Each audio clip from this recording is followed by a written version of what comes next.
Claude Charon. Moi, je vis à Saint-Ferdinand depuis 30 ans.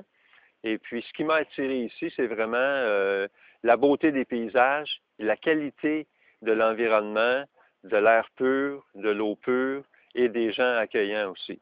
Alors, mais ce qui est arrivé il y a quelques années, des promoteurs qui ont investi le territoire pour vouloir développer un projet éolien. Alors, comme il n'y avait pas d'information, il n'y avait pas de consultation de la part des autorités, un groupement de citoyens s'est formé sous le vocable là, du RDDA, qui veut dire le regroupement pour le développement durable des Appalaches. On n'a pas du tout consulté la population, on n'a pas informé la population sur ce projet-là. On a été placé devant un fait accompli. Tous les contrats ont été signés. La majorité des contrats ont été signés sans que les gens sachent même qu'il y avait un projet. Ce qu'on demande, c'est qu'il n'y ait aucune éolienne qui soit placée à moins de 2 kilomètres de toute résidence. On a demandé à ce qu'il y ait un référendum pour que ce soit la voix des résidents, des citoyens, qui décident de leur avenir, de leur milieu de vie, de leur qualité de vie. Alors ça, on nous a refusé ça aussi.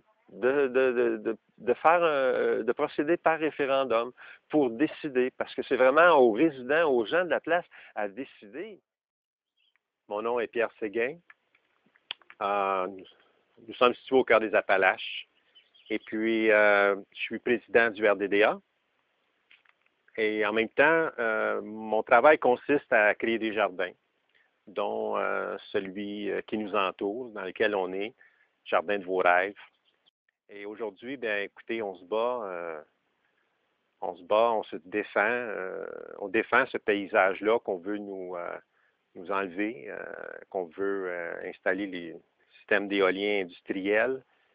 Et derrière moi, donc ce paysage qui est emprunté, qui est magnifique au cœur des Appalaches, bien, c'est une partie des points où est-ce qu'on va installer des éoliennes. Quand on sait que nos épinettes ou les arbres qui poussent sur les dessus des montagnes ici, ils ont environ 60 à 70 pieds, c'est à maturité. On va subir ces monstres mécaniques au-dessus de 450 pieds. Et la première séance d'information qui a eu lieu en août 2009, menée par le RDDA, et pour donner de l'information qu'on n'avait pas à ce moment-là. Il y avait 500 personnes à l'intérieur, puis il devait y avoir une centaine de personnes à l'extérieur qui empêchaient pratiquement les gens de rentrer. Et le RDDA, à partir de cet événement-là, a compris qu'il y avait un rôle très important à jouer dans sa communauté.